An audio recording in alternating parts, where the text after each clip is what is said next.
आज आपण पाहणार आहोत घरातील 10 मसाल्याचे औषधी उपयोग, स्वयंपाकाची चव वाढवणारे मसाले, आरोग्याचे खरे रक्षक.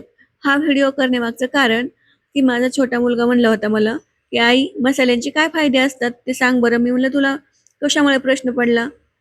तर तो म्हणला मी मॅडमला विचारलं. तर मॅडम म्हणल्या घरी जाऊन विचार. तर असा प्रश्न तुमच्या मुलांनाही पडू शकतो, त्यामुळे हा व्हिडिओ सेव्ह करून ठेवा. काळी मिरी पचन सुधारण्यास मदत करते, सर्दी खोकला घसा दूर करते, अंतिम सहाय्यक मिळवण्यास सहाय्यक, हळदीतील गुणाचे शोषण वाढवण्यास मदत करते. कशी घ्यावी? रोज 2 किंवा 5 दाणे घ्यावी, चिमूटभर वापरावी. नंबर 2, हळद जखम भरून येण्यास मदत करते, सूज कमी करण्यास सहाय्यक, रोगप्रतिकारक शक्ती वाढवते, त्वचेसाठी गुणकारी. कशी घ्यावी? दुधात किंवा भाजीमध्ये रोज चिमूटभर वापरावी. नंबर 3, जिरे गॅस अपचन पोटफुगी कमी करण्यास मदत, भूक वाढवण्यास सहाय्यक, पचन सुधारण्यास उपयोगी. कशी घ्यावी? जेवणानंतर भाजलेले जिरे चावून किंवा पूड पाण्यात तुम्ही वापरू शकता. नंबर 4, धने शरीरातील थंडावा देण्यास मदत, लघवीचे प्रमाण वाढवण्यास सहाय्यक, पचन सुधारण्यास उपयोगी, त्वचा निखारण्यास मदत. कशी घ्यावी? धण्याचे पाणी किंवा धने चिमूटभर वापरावी. नंबर 5, मेथी सांधेदुखीमध्ये सहाय्यक, पचन सुधारण्यास मदत, रक्तातील साखर नियंत्रणात ठेवण्यास उपयोगी व भूक मंदावते, स्तनपान करणाऱ्या बायांना उपयुक्त.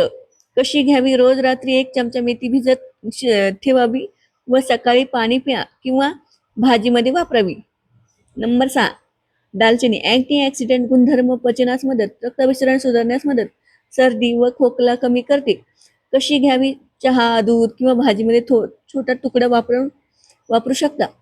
लवंग नंबर 7, दात दुखीमध्ये तात्काळ आराम, घसा दुखण्यास सहाय्यक, अँटीऑक्सिडंट गुणधर्म, खोकल्यामध्ये आराम मिळण्यास मदत.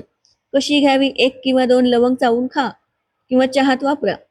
नंबर 8, तोंडाची दुर्गंधी कमी करण्यास मदत, पचन सुधारते, श्वासाची ताजेतवाने वाढवते.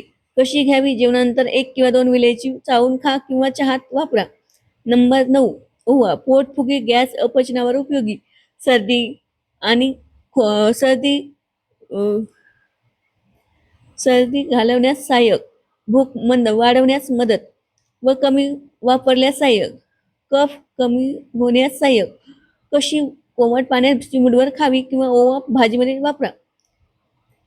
नंबर 10, मोहरी फोडणीसाठी चव वाढवते, पाचन सुधारते, पचनास मदत, मोहरीचे तेल मालिशसाठी उपयोगी, काही प्रमाणात बाह्य मालिशसाठी सुद्धा मोहरीचे तेल वापरले जाते. तर कशी वापरावी मोहरीचे तेल?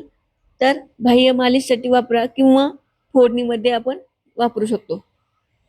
तर हा व्हिडिओ कसा वाटला, काय वाटलं कमेंट करून नक्की सांगा.